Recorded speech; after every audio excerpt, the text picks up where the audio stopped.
Oh no, Ace is falling.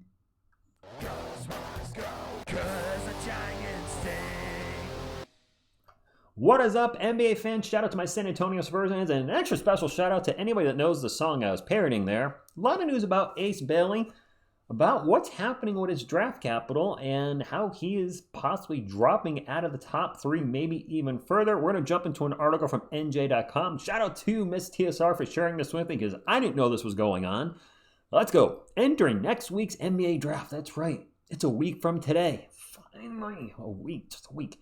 At Barclays Center, there may be no player more polarizing than former Rutgers star Ace Bailey. ESPN's Jonathan Giovanni recently dropped Bailey from number 3 on his mock draft to number 6 due to his perplexing strategy of not scheduling any workouts with NBA teams this far. That's right, he's declining to work out with everybody. Okay? He scares people because they don't want to draft him. And also because they're worried if they don't draft him, he's going to become a star and make them look very stupid, Giovanni had said. Well, I guess that's a fair assessment.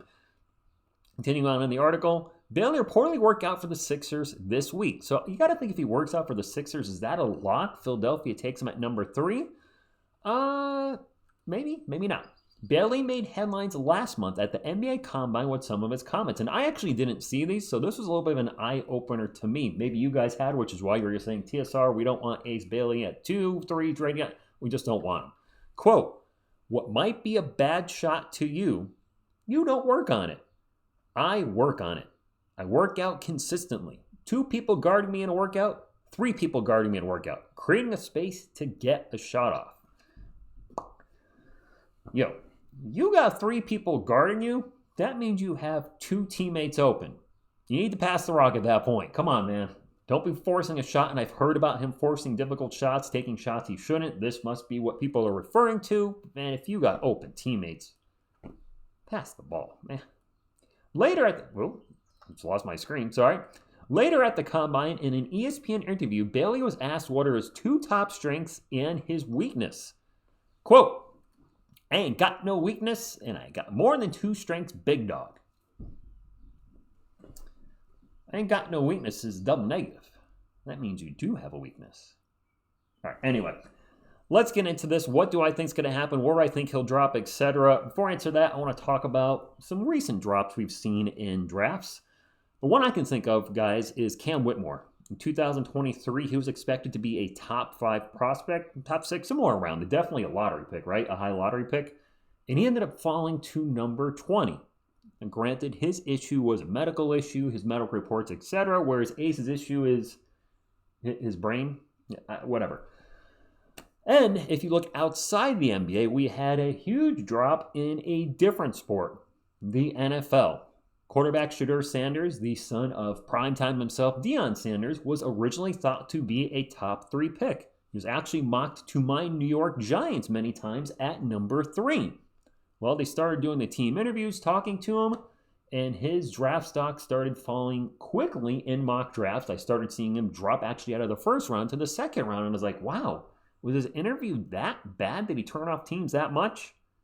He did, guys. He ended up being drafted with the 144th pick.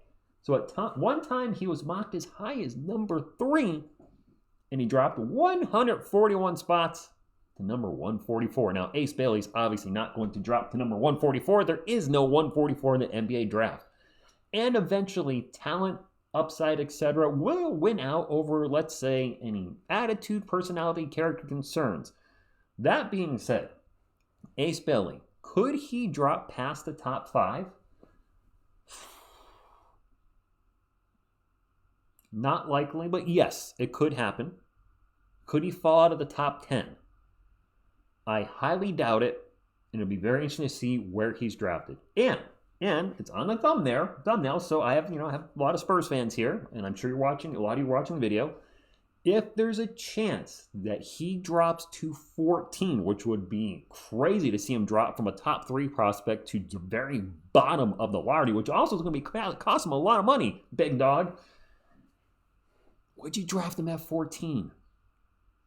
You'd have his former teammate Dylan Harper. You're taking Harper at 2. You take him at 14, maybe there's already some chemistry there. Maybe Harper there helps his adjustment to the NBA and maybe chills a little bit with the attitude. I don't know. But do you take him at 14? Would I take him at 14? Probably not.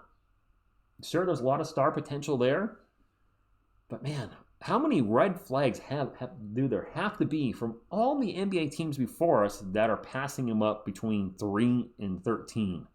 So maybe I wouldn't. If the Spurs did, if by some miracle he drops to 14, of course, I'll be all in and be like, all right, man, show us everybody's wrong about you, the doubters, show the haters, whatever you want to call it, that you are a top 5, top 3 caliber pick. Show people you're actually the best player in the draft, and there's no way in HELL that you should have dropped to 14. That's all I got, guys. Quick video today. I just want, I saw this courtesy of Miss TSR. I was like, this is interesting. Because it's always fun. Not fun, maybe, but interesting when you watch an NBA draft or an NFL draft, whatever draft you're a fan of. I watch them both, to see a player that's projected to go high and just keep plummeting and plummeting. Of course, they keep putting the camera on him. And you're like, oh, man, I feel bad for this dude. All right, that's all I got. Let me know in the comments down below. Hit the thumbs up, support the channel, and subscribe to become part of our awesome sports community. I thank you, and as always, go Spurs, go. Go Spurs, go.